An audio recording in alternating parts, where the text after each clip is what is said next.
আসসালামু আলাইকুম রহমতুল্লাহি বারাকাতু। আমার প্রিয় ভাইয়ারা আপুরা সবাই কেমন আছেন? আশা করি সবাই ভালো আছেন। আলহামদুলিল্লাহ, আল্লাহর অসীম রহমতে আমিও ভালো আছি। প্রতিদিনের মতো চলে আসলাম নতুন একটি ভিডিও। আজকে এই ভিডিওটা শুরু করলাম খেজুরের রস দিয়ে গুড় বানানো। তো আজকে যে গুড়টা বানাই দিছিল আমাদেরকে, সে একটু হালকা একটু লাগাই ফেলাইছিল। পরে মানে কতেক উঠে রাখছে আর কতেক আমি চাল ভাজে পরে এটা গুড় দিয়ে মোয়া বানানো হবে। তারপর খেতে ভীষণ মজা লাগে। তো আগে একদিন বানাইছিলাম, তা শেষ হয়ে গেছে। আজকে আবার প্রায় 1 কেজি চালের চাল ভেজে পরে মিঠে দিয়ে বানাইছি। তো মিঠে অনেকটাই বেশি হয়ে গেছে, যার কারণে অল্প দিছি আমি। এই যে প্রায় বানানো হয়ে গেছে, অল্প বাকি আছে। তো আমি প্রথম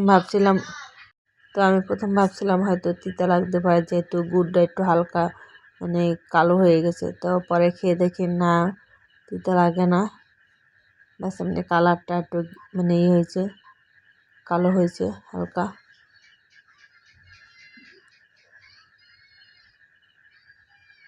তো এদিকে এই যে বানাই সব একটা বলের ভিতরে রাখতেছি। তো এই যে বানানো হয়ে গেছে, আর কতেক দিয়ে দিছি। আর এই যে সোলম গাছটা এই ছোট গাছটা এত সোলমের ফুল হয়েছে। তো এইটুক গাছে যদি এত ফুল হয়, তাহলে কিভাবে পরবর্তীতে সোলম হইলে ভার সহ্য করতে পারবে কিনা, এটাই সম্ভাবনাটা। আর এদিকে রাতের বেলা কি করতেছি, আমরা গাছের নারকেল কচি ডাব তার খানা উঠাইয়া দিতে। আমরা তো বলি খানা, কে নামে কি নামে চেনেন তা তারা বলতে পারি না, আমরা খানা বলি। তো এটারে অনেক দিন খেতে মনে চাচ্ছে, ভর্তা বানাইয়ে। তো আজকে কি করতেছি, খানাগুলো যেহেতু কচি আছে এর জন্য উঠাইয়া এখন ভর্তা বানাবো। ভর্তা বানাইয়ে মেখে খাবো। তো অল্প হয়ে গেছে, পরে দিয়ে লাস্টে ভাগেও পাই না। অনেক মজা হয়েছিল ভর্তাটুক খেতে। তো এইগুলো আমি ধুয়ে এখন পাটায় ছেঁচে আনছি। শিলপাটায় ছেঁচে আনার পর এরকম কালচে কালচে কালার হয়ে গেছে। এটা এরকমই হবে কষে। এদিকে আমি 4টা মরিচ পুড়ে আইনে এখন লবণ দিয়ে এটারে ডুলে ভর্তা বানাবো।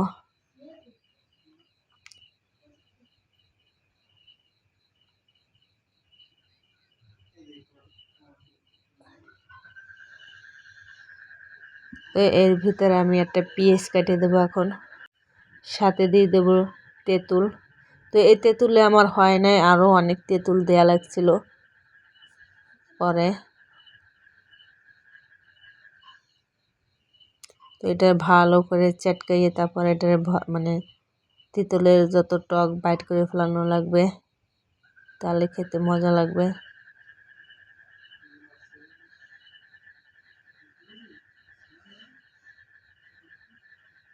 তো এই যে এখন আমি চিনি দিয়ে দিতেছি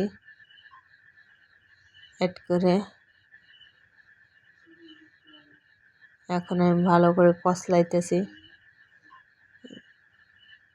এটা যত কষলাবে তত মজা লাগবে খেতে, নাহলে তেঁতুলটা টকটা বাইরাবে না। যেহেতু নারকেলের খানা হয়েছে, যেহেতু আপনার কষকষ লাগে খেতে। আর এদিকে হয়েছে যে আমি জলপাই আচার বানাইছিলাম, সেই তেল দিতেছি এই ভর্তার ভিতর। জলপাই আচার তেলটা দেওয়ার কারণে অনেকটা মজাই লাগছিল খেতে। তো আমরা এখন বসে বসে খাচ্ছি। এটা হলো রাতের সিনেমা। আমার ভিডিওটি যদি আপনাদের কাছে ভালো লাগে, অবশ্যই একটা লাইক, কমেন্ট, শেয়ার ও সাবস্ক্রাইব করবেন। প্লিজ পাশে বেল আইকনে ক্লিক করবেন, যাতে পরবর্তীতে ভিডিও আপলোড করলে আপনাদের কাছে পৌঁছে যায়।